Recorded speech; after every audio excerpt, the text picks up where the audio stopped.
Hello everyone, I, Professor Bhavik Kumar M. Kataria, welcomes you into the video series of Computer Networks. And we are discussing unit number 3, that is transport layer. In this unit, we have discussed transport layer services, multiplexing and demultiplexing, connection-less transport using UDP user datagram protocol, principle of reliable data transfer using the concept of stop and wait protocol and sliding window protocol by using the reliable data transfer. Then after we have discussed connection oriented transport using the TCP, transmission control protocol, and today we are going to discuss TCP, congestion control. So let's see the highlights of previous session. We have started with the process to process delivery. Basically, transport layer is responsible for the process to process delivery. Transport layer services we have discussed service point addressing, segmentation and reassembly, connection control, flow control and error control. So these are the basic services provided by the transport layer. We have discussed all services in detail. We have also discussed multiplexing and demultiplexing respect to transport layer. Basically, there are two types of communication: analog communication and digital communication. So, if we look about the analog communication, so there is two technique: FDM, which is known as a frequency division multiplexing, and another one is a WDM, wavelength division multiplexing. Whereas if we look about the digital communication, so there is again two techniques. One is TDM, time division multiplexing, and another one is ATM, asynchronous time division multiplexing. Then after we moved toward the connection less services by using the user datagram protocol UDP. And then after we have discussed the connection oriented services by using the transmission control protocol TCP. Basically there are three protocols in transport layer: UDP, TCP and SCTP. SCTP is a stream control transport layer protocol, but according to the syllabus we are going to discuss UDP and TCP, two protocols only. Then after we have discussed the reliable data transfer by building a reliable data transfer by using the stop and wait protocol.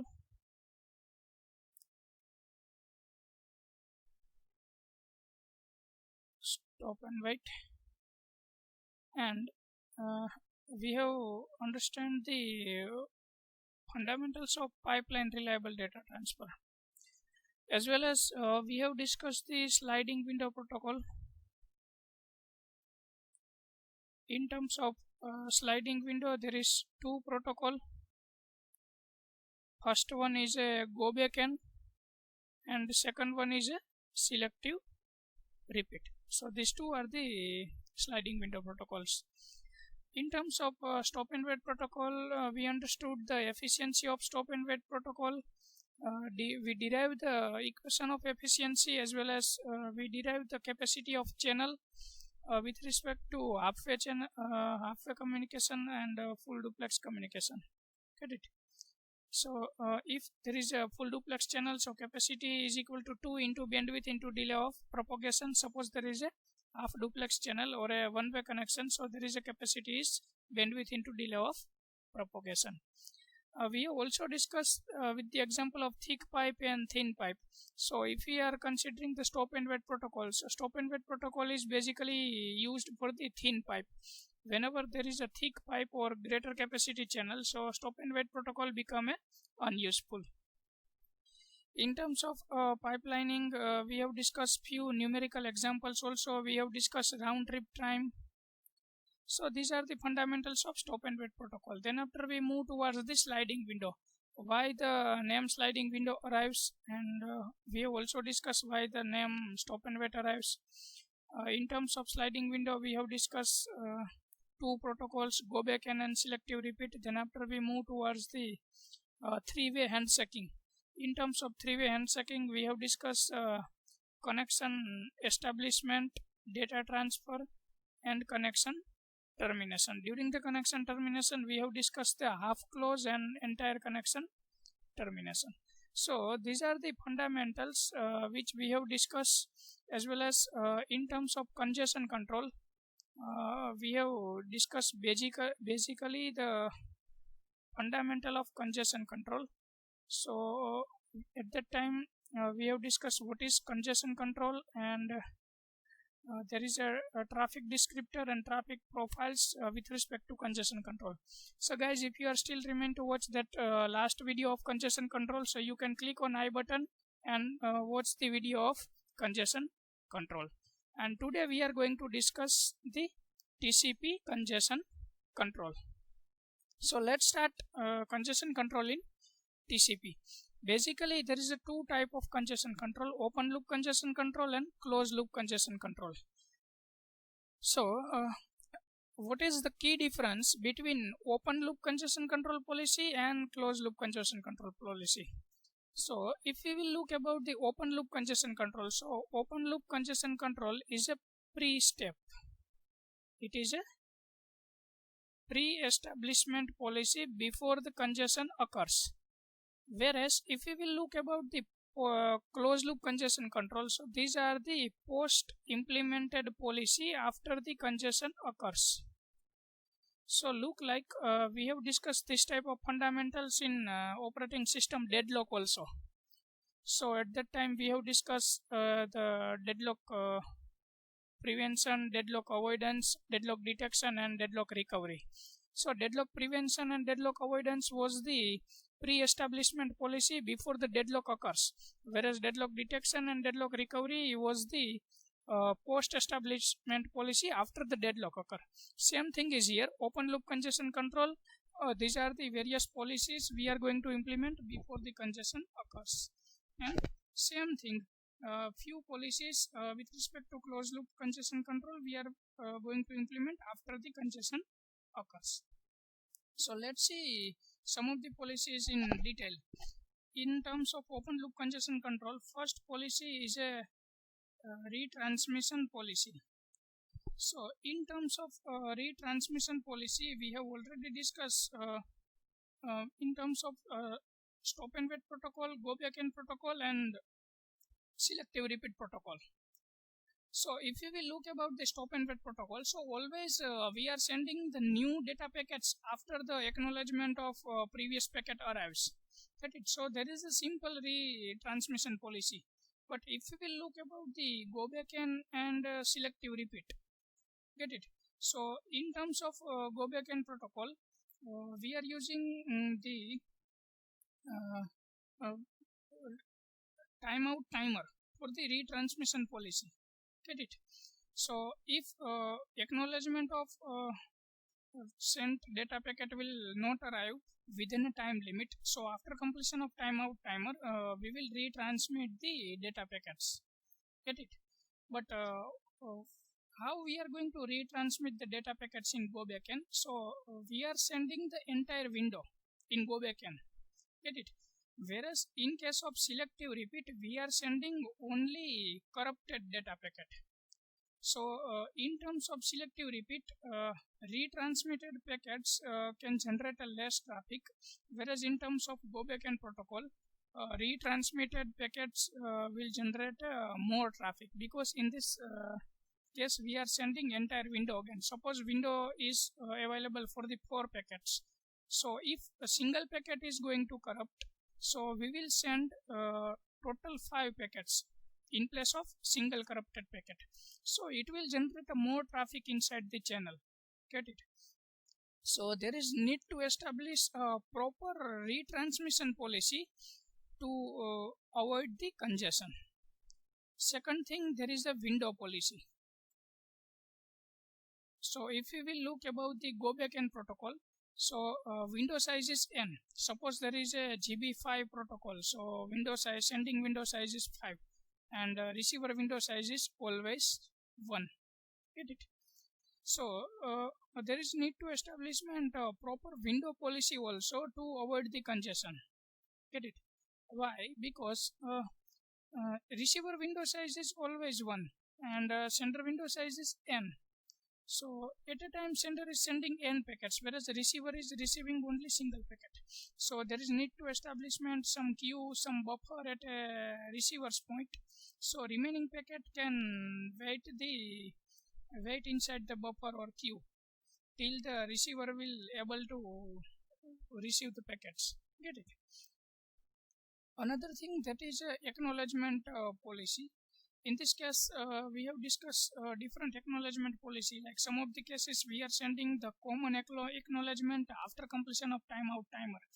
Like after 5 minutes, whatever the data packet have arrived. So we are going to send the whole acknowledgement in a one signal. Whereas in some of the cases, we are sending individual acknowledgement. Get it?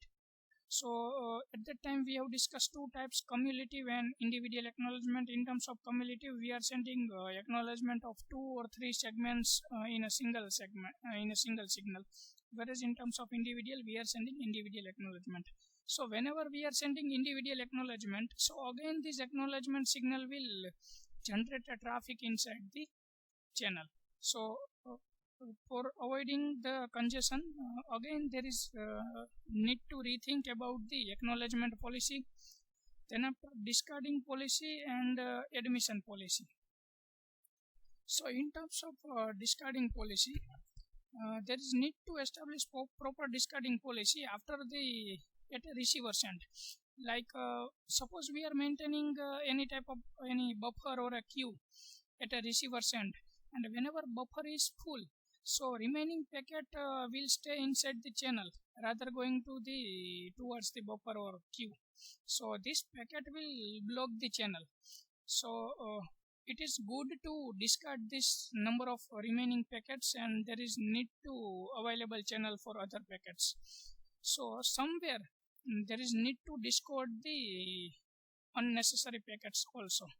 Get it? So somewhere if fundamentals like that in your mind, like why we are discoding packet, if we will discode the packet, so there is need to retransmit this number of packets again, and again channel will go to busy. But right now currently channel is with the full of capacity and we are not able to carry more packets, so there is need to discode the packets. Like whenever we are carry some luggage and suppose weight is too much rather than the our carry capacity, so again we are opening the our luggage and we reduce the some of the luggage which are unnecessary and we will carry the necessary things only. So same fundamentals are here. Whatever the unnecessary packets are there or remaining last arrived packets will be discarded. And last one is a admission policy. So in terms of admission policy, we have to arrange the proper admission policy. Like in terms of go back and there is sender window size is n and receiver window size is 1. So at the receiver's end only one packet can get the admission. So we have to make a proper arrangement at a receiver's end for the admission policy. So these are the open loop congestion control policy. If we will look about these parameters properly, so we can avoid the congestion before congestion occurs. Get it? So these are the pre-establishment policy. If we will look these parameters properly during the data communication, so we can reduce the congestion before congestion occurs. And suppose after looking about these parameters, if still we are facing the issue of congestion, so we have proper policies of closed loop congestion control that are working after the congestion occurs. So these policies are back pressure, choke packet, implicit signaling and explicit signaling. Let's see, in terms of closed loop congestion control, there is various strategies is here. Like first one is a back pressure. So in terms of back pressure, what is happening? Whenever there is a congested node, suppose there is a node number 3 is a congested node. So congested node will inform to the source by generating a back pressure. So what is the back pressure fundamentals? Congested node will inform to the previous node, and previous node is node number 2. So previous node will inform to the next previous node, that is node number 1, and node number 1 is a first node. So first node will inform to the source or a sender. So whenever sender will able to know that there is a congestion inside the channel, so sender will slow down the transmission. Whereas in terms of choke packet technique, whenever there is a congested node will generate a separate choke packet. Congested node will generate a separate choke packet for the sender, and congested node directly send this choke packet towards the sender and inform the sender to slow down the transmitter. So after slow down the transmission, we can reduce the congestion from the channel after few moments. So these are the back pressure and choke packet. Another one, that is implicit signaling and explicit signaling. So let's see, in terms of implicit signaling, look like suppose there is a two-way channel. So sender is sending the data packets towards this direction.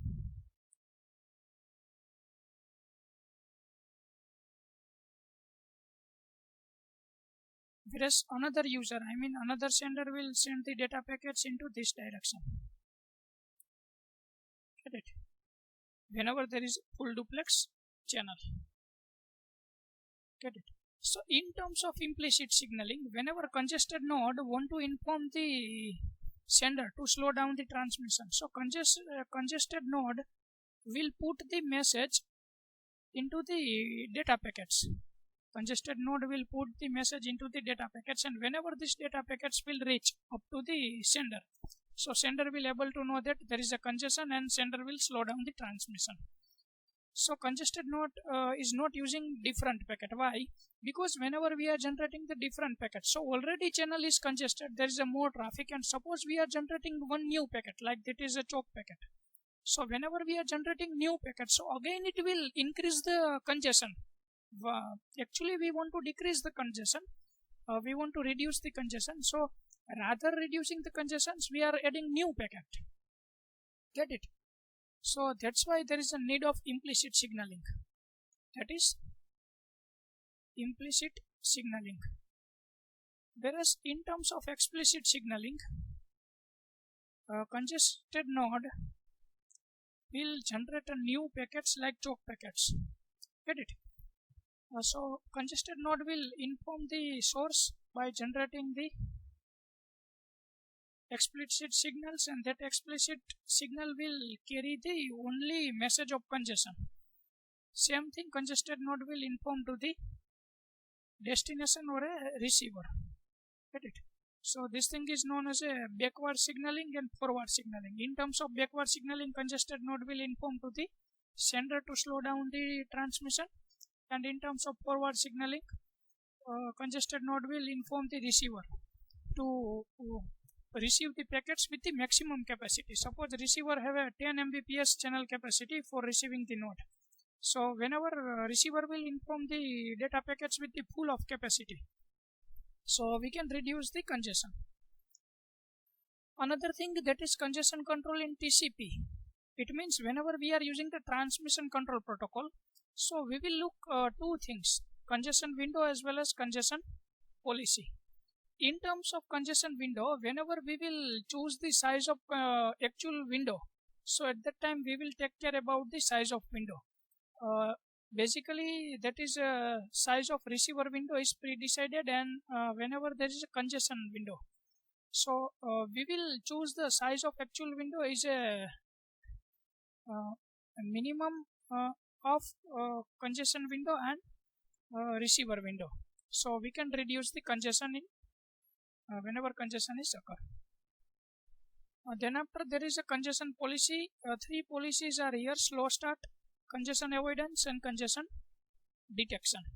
So let's see, in terms of slow start, we will use the fundamental exponential increase. In terms of exponential increase, we will use power of 2. First, we will start with the 2 raised to 0. It means 1. So in round number 1, we will send a single segment only, segment number 1. Whenever we will take a second round, so we will exponentially increase it by 2 raised to 1. It means 2. So in next round we will send 2 segment. After completion of second round, whenever we will use a third round, so again we will exponentially increase it by 2 raised to 2, and we will send 4 segments into the single round.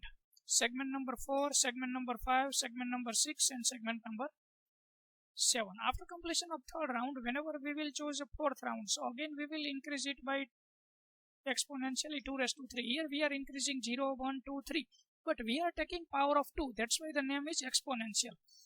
In this round we will send 8 segments. So segment number 8, 9, 10, 11, 12, 13, 14, and 15. Get it? We will send 8 segments in fourth round. So we will do this process continuously. Next technique is a congestion avoidance. Name is a congestion avoidance, and fundamental use is a additive increase. So in terms of additive increase, at a first round we will send only single segment, segment number 1. Then after in next all rounds we will do it by plus 1. Previous segment was 1, 1 plus 1, 2. So into the next round we will send 2 segments, segment number 2 and segment number 3. Whereas into the third round again we will do plus 1. So 2 plus 1 is equal to 3. So we will send 3 segments, segment number 4, 5, and segment number 6. Now into the round number 4 again we will do plus 1. So 3 plus 1 is equal to 4. So we will send segment number 7, segment number 8, segment number 9, and segment number 10. So we will do this type of additive increase in every round.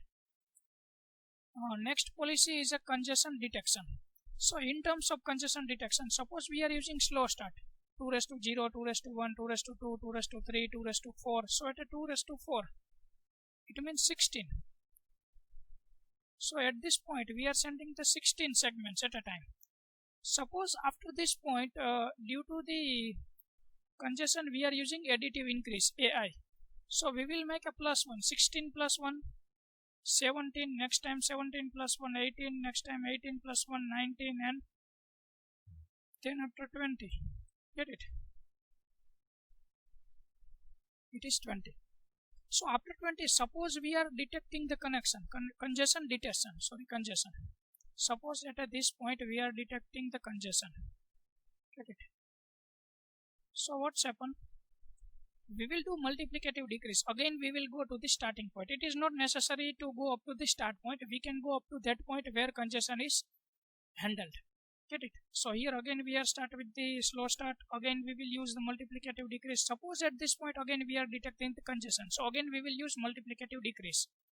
And we will start with the slow start and additive increase. Again, suppose we are detecting the connection, so again we will do multiplicative decrease. So this type of strategy we can use with each other: slow start, additive increase, and multiplicative decrease. In terms of examination, examiner can be asked with any name, like they can ask explain slow start, or explain exponential increase, or explain congestion avoidance, or explain additive increase. So these are the policy name and these are the fundamentals name. You have to keep both the name in your mind. Now congestion control in frame relay. So there is two types, BECN and FECN. BECN is a backward explicit congestion notification and FECN is a forward explicit congestion notification. In terms of backward explicit congestion notation, congested node will inform to the sender to slow down the transmission, and in terms of forward explicit congestion notification, congested node will inform to the receiver into the forward direction to receive the data with the maximum speed. So that is the variation in BECN and FECN. Get it?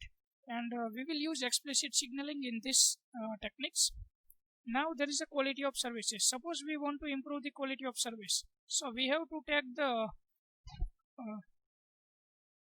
flow characteristics like reliability, delay, jitter, bandwidth. Suppose we will able to handle these parameters perfectly, so we can improve the quality of service. Reliability means whenever we are talking with each other into the mobile, and after talking few moments, suppose connection is disconnected, so there is need to redial the call.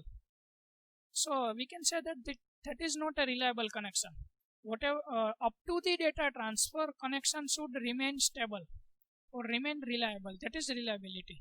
So we have to take care about the proper connection establishment. Another thing is a delay. We have already discussed various types of delay: transmission delay, propagation delay, queuing delay, processing delay. Another thing that is a jitter. Jitter is a variation in delay. Suppose somewhere delay is 10 millisecond, somewhere delay is 5 milliseconds, somewhere delay is 1 millisecond. So these are the variations inside the delay, that is known as a jitter. Bandwidth we have already discussed during the capacity of channel. So these are the various parameters. Suppose we will able to handle these parameters perfectly, so we can improve the quality of service. Another thing, that is the techniques to improve quality of service, that is scheduling and traffic shaping. So there is in terms of scheduling, there is various techniques like FIFO, means first in first out queuing, priority queuing, and weighted fair queuing. So let's discuss one by one all these three scheduling strategy. So in terms of first in first out queue, whatever the data packets arrive first, that packet will served first. That thing is known as a first in first out. That is a simple queue. Priority queue, it means whatever the data packets have a higher priority, that packet will serve first. Like VIP culture, whenever we are traveling from the road, so if any ministers or any MPs, MLS will arrive, so somewhere police are generating the blockage. Get it? So they will stop the common people and they will allow the ministers first to travel. So that is a VIP culture. Same thing is here. We can generate this type of priority. Again, weighted fair queuing. In terms of this weighted fair queuing, that is a proper weight. Like whenever we will go to the cinema hall, so there is balcony, upper, get it? Or there is a deluxe, super deluxe. So these are the weight is allocated into the all number of packets, and according to the weight, packet is going to be served. So most weighted packet will serve first, then after lower weighted, and then after lower weighted. So these are the weighted fair queuing, priority queuing, and FIFO queuing, and these are the scheduling strategy. Now we will discuss the traffic shaping. In terms of traffic shaping, again two strategies: leaky bucket and token bucket. So let's see what are the fundamentals of leaky bucket. Suppose there is a bursty flow. Bursty flow means here there is a 12 Mbps bandwidth, here there is a 2 Mbps bandwidth, get it? So there is a more variation between 12 Mbps and 2 Mbps. So somewhere channel is getting the 12 Mbps data, somewhere channel is getting 2 Mbps data, get it? Whereas suppose the capacity of channel is 3 Mbps. So we can shape this traffic into the common 3 Mbps speed. Get it? So we can, it is look like a leaky bucket. Whenever we are using a bucket for the water, so suppose you will put a single hole at a below side of bucket here. Get it? So from this hole at a time, some amount of water is going to be keep outside. Get it? So this rate is common. Whereas you can generate here, you can open the this valve with the 12 Mbps. Somewhere you can open this valve up to 2 Mbps. So that is depends on situation. You can open or close the valve. But here that is a common data rate. So we can shape this traffic into the 3 Mbps common, because 12 Mbps and 2 Mbps for the 3 seconds. Get it? And 12 Mbps for the 2 seconds.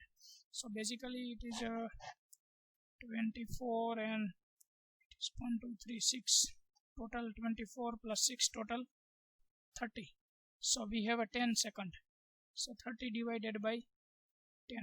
So we will get 3 Mbps. So at a time we can send 3 Mbps data by using the leaky bucket technique.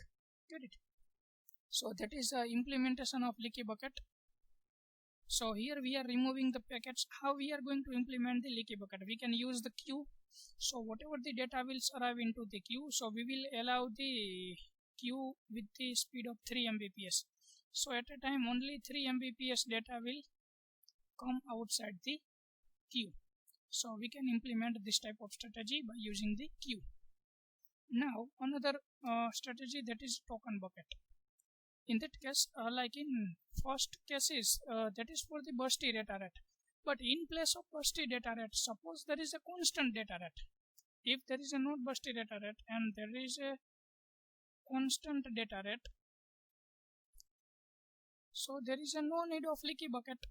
Suppose data is always arriving with the 3 Mbps and capacity of 3 Mbps. So what is the need of leaky bucket? There is no need. So we can use token bucket of this type of strategy. Get it? At a time there is a one token per tick. Get it? So suppose there is a token, like whenever we will go at a hotels. So if some another peoples are taking a lunch or dinner and there is no empty table, so we have to wait into the waiting room. Get it? Or whenever we will go for the parcels at any hotel, so they are generating a token number. Same thing whenever we will go with some of the private reputed banks, so they are generating token and allowing the customers one by one. So from the reception they are generating a token. So at a time whose token will generated, that person will serve. Same thing we can implement this type of strategy by using the queue. We will generate a token. At a time whenever one token is generated, then and then queue will send the data towards the processor. Then after queue will stop the data transmission. Whenever second token will generate, so again second time queue will send the data. Whenever third token will generate, so queue will send the data. So this type of strategy we can use also to avoid the congestion. So these are the various strategies of congestion control, and it was the last lecture of transport layer. In our next session we will learn the network layer. Stay connected. Thank you very much.